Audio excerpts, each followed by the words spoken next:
Hello everyone, and welcome back to Wicked Reading. Today I will be reading about Typhon. Huge, venomous, fire-breathing, and as mean as they come, Typhon is the most feared monster in all of Greek mythology. Soon after his birth, he challenged Zeus for the right to rule over all the gods, and he very nearly won. The ancient Greek poets all painted a different picture of Typhon, and for good reason. The only details they can agree on are that he was immeasurably large, of such bulk that he topped out all the mountains, and his head often brushed the stars, and unimaginably hideous, worse than your most terrifying nightmare. Being immeasurable and unimaginable, Typhon was not an easy monster to describe. Among other horrors, Typhon has been given 100 snakeheads with eyes that would shoot fire, leopard, lion, bull, boar, bear, dragon, and wolf heads, coils of snake tails below his waist, hundreds of arms and hands with snakes for fingers, hundreds of wings sprouting up over his body, and one pair of huge dragon wings. Over time, Greek artists merged and edited all these poetic descriptions until they had reached a conventional look for Typhon. From the waist up, he was a wild giant with bulging muscles, a long, filthy beard, and shaggy hair. His nose grew out like a dog's snout, his ears were pointed like a donkey, and his eyes flashed fire. Although he was usually drawn with just 2 of his hundreds of arms, his fingers were kept unnaturally long, suggesting serpents. A pair of feathery wings unfurled from his massive shoulders. Below the waist, Typhon had 2 serpent tails in the place of legs. His tails were usually drawn with vibrant red spots and a twisting, tangled look. The Greek poets described Typhon as terrible, outrageous, and lawless, fell and cruel, strong and tireless, and the greatest plague on men and gods. Without a doubt, he was the biggest bully in Greek mythology, and there wasn't a kinder, merciful bone in his body. For Typhon, destruction was a game, and deformity was beautiful. He reduced villages to rubble for no reason, slaughtered men, and attacked gods just because. He was attracted to dark places and monstrous characters, like his wife Echidna. But even the places and people whom he liked couldn't gain his loyalty.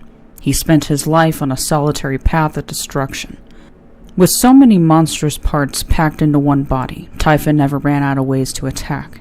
He could use his serpent heads or fingers to spit deadly venom at you. His dragon heads or his own terrible eyes could rain fire down upon you. All the while, his various other heads from leopard to boar would daze you with his war cry, the cries of all wild beasts together, which was so loud that it echoed through the mountains and loosened boulders. And don't forget Typhon's size. He was so large that his footsteps caused earthquakes. His voice was fiercer than thunder. He could use his mighty arms to break open mountains, hurling boulders and molten rock down on the villages below. Typhon's famous showdown with Zeus, the prize being no less than the Olympic throne, revealed the full extent of his abilities. From the flame of the monster, from his blazing bolts, and from the scorching breath of his storm winds, all the ground and the sky and the sea boiled, and towering waves were tossing it and beating all up and down, and a great shaking of the earth came on. Eventually Zeus got the upper hand, but even in death, Typhon was deadly. Typhon crashed, crippled, and the gigantic earth groaned beneath him. And the flame from the great lord ran out along the darkening and steep forests of the mountains, and a great part of the gigantic earth burned in the wonderful wind of his heat and melted. When Zeus saw that he had won, he threw Typhon into an endless pit called Tartarus. Still, volcanic eruptions and winds that swept for hundreds of miles, withering flowers and crashing ships, came from that pit where Typhon lay for hundreds of years. Many legends swirl around the birth of Typhon. Some legends say that Gaia, the primordial earth goddess, was angry when Zeus destroyed her children, the giants. She decided she would have another child, a giant of giants, to replace the children she had lost.